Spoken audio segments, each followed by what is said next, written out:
अस्सलाम वालेकुम जी, मेरा नाम मारिक शाहरुख है। कोक स्टूडियो के 2 गाने आ गए और उसके आने के बाद एक डिबेट जो है वो बार-बार शुरू हुई और वो डिबेट जो है वो दिन-ब-दिन तूल पकड़ती जा रही है कि should Coke Studio be banned? अब कोक स्टूडियो की बैन की बातें बहुत ज़्यादा हो रही हैं और हम सबको पता है कि वो इस वजह से है कि जो गज़ा में मज़ालिम जो है वो इसराइल की तरफ से किए जा रहे हैं और कोक उन ब्रांड्स में से शामिल है और एलिजिडली उसका नाम उन ब्रांड्स में से आता है जो कि बहुत ज़्यादा कंट्रीब्यूट कर रहे हैं वॉर में बाय सपोर्टिंग इज़राइल। तो उसके ऊपर ये बात की जा रही है कि कोक स्टूडियो पाकिस्तान का जो है कोक स्टूडियो 15 उसको बैन किया जाए। तो आज मैं आपसे यही डिस्कस करने आया हूँ कि आया इसको बैन करना चाहिए या इसको बैन करना नहीं चाहिए। और इस पे जो है वो मैं अपनी जो मेरी जो सोच है वो मैं आप लोगों के साथ डिस्कस करूँगा। अगर आप लोग मेरी सोच से डिफर करते हैं तो आप लोग मुझे ज़रूर बताइएगा। देखिए, सबसे पहले तो मैं ये समझता हूँ कि कोक स्टूडियो को बैन मेरे नज़दीक कर भी सकते हैं, करना भी चाहिए और नहीं भी करना चाहिए। देखिए, कोक स्टूडियो पाकिस्तान का पिछले हम लोग अगर 15-16 सालों में देखें, तो सबसे बड़ा एक कल्चरल एक्सपोर्ट है। पाकिस्तान की पहचान कल्चरली जो है वो ना मूवीज़ की वजह से जानी जाती है, शायद ड्रामों की वजह से जानी जाती है, अब पहले बिल्कुल जानी जाती थी। लेकिन जिस वजह से पाकिस्तान को ग्लोबली रिकॉग्नाइज़ किया जाता है, ग्लोबल रिकॉग्निशन मिलती है, वो है हमारे कोक स्टूडियो की वजह से। हम लोगों ने देखा कि कोक स्टूडियो दुनिया के और भी ममालिक में बनता है, लेकिन कोक स्टूडियो पाकिस्तान के जो गाने होते हैं, उसकी जो रीच होती है, वो बहुत ज़्यादा होती है और हम लोगों ने पिछले कुछ अरसे में देखा कि पाकिस्तान के कोक स्टूडियो के गाने जो हैं, वो ग्लोबल चार्ट्स में टॉप पे रहे, जिसमें पसूड़ी, कनायारी, आफरीन आफरीन, इस तरह के कई और गाने थे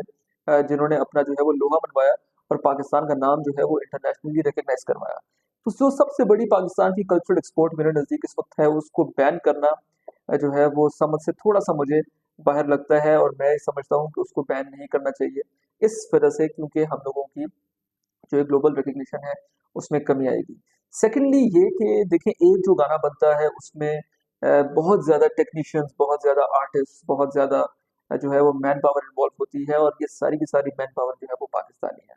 ये पाकिस्तानी लोग हैं जो कि ये गाने जो है वो गाते हैं, उसको बनाते हैं, उसको प्रमोट करते हैं और ये पाकिस्तानी अवाम है जो कि इस चीज़ में इन्वॉल्व है और ये पैसा जो है वो पाकिस्तानी अवाम को मिल रहा है और वो उस वक़्त मिल रहा है जब हम लोगों ने देखा कि पाकिस्तान में जॉब्स की बहुत ज़्यादा कमी है। अब देखिए ये जो गाना पहला खूबसूरत 15 का आया आई आई इसमें जो 3 सिंगर्स थे, वो तीनों सिंधी थे, relatively they all were unknown उनको ज़्यादा लोग जानते नहीं थे और सिंधी कल्चर और सिंधी गानों को इतना ज़्यादा प्रमोट किया भी नहीं जाता। तो सिंधी लैंग्वेज के गाने को जब ग्लोबल रिकॉग्निशन मिली है और जब कोक स्टूडियो के थ्रू वो आगे गया है, तो उससे जो है वो पाकिस्तान का नाम जो है वो आगे बढ़ा, पाकिस्तान के इस सूबे का नाम आगे बढ़ा और ये जो सिंगर्स हैं जो कि रिलेटिवली दे आर अननोन,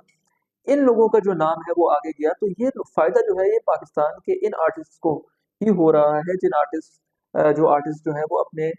बड़े महदूद वसाइल में रह के आर्ट बना रहे हैं और उनको इस प्लेटफ़ॉर्म के तहत अगर प्रमोशन मिल रही है तो मैं ये नहीं समझता कि हम लोगों को बैन करना चाहिए इस प्लेटफ़ॉर्म को, बल्कि हम लोगों को चाहिए कि हम लोग आर्टिस्ट को ज़रूर सेलिब्रेट करें।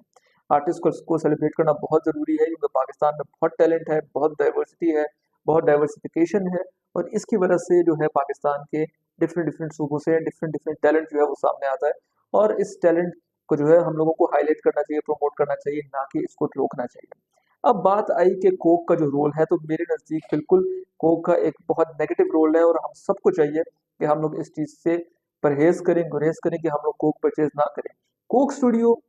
बनाना, कोक का जो brand value, recall value, brand value बनाने का मकसद सिर्फ़ और सिर्फ़ ये है कि कोक जो है लोग जाके खरीदें। लेकिन अगर आप लोग गाना सुनते हैं और आप लोग उसके बाद अगर कोक नहीं खरीदते, तो जो पर्पस है कोक स्टूडियो का, वो किल हो जाता है। तो आप लोग अपने आर्टिस्ट को सपोर्ट करें और भले ही आप कोक मत खरीदें, आप पाकिस्तान के लोकल ब्रांड्स को खरीदें। साथ ही साथ आप लोग इसको अगर कोक स्टूडियो नहीं, तो आप लोग इसको रीब्रांडिंग कर दें, आप लोग इसको CS15 कह सकते हैं, आप लोग इसको और बहुत कुछ कह सकते हैं। हम लोगों ने देखा कि ये गाने जो हैं, ये जंग से पहले के बने हुए थे। ये गाने जो हैं वो 15-16 जो गाने हैं, ये जंग शुरू होने से पहले बने हुए थे और किसी को नहीं पता था कि ये इतनी बड़ी जो जंग है और इतना बड़ा ज़ुल्म जो है वो फ़लस्तीन के ऊपर किया जाएगा। तो ये गाने तो पिछले अक्टूबर-नवंबर में बन के तैयार हो गए थे, लेकिन इसको डिले किया गया। लेकिन वो अब इतने डिले और हो नहीं सकते थे, इसलिए उसको अब रिलीज़ किया। तो मैं ये समझता हूँ कि हम लोगों को बिल्कुल कोक को बॉयकॉट करना चाहिए, पाकिस्तानी अवाम को कोक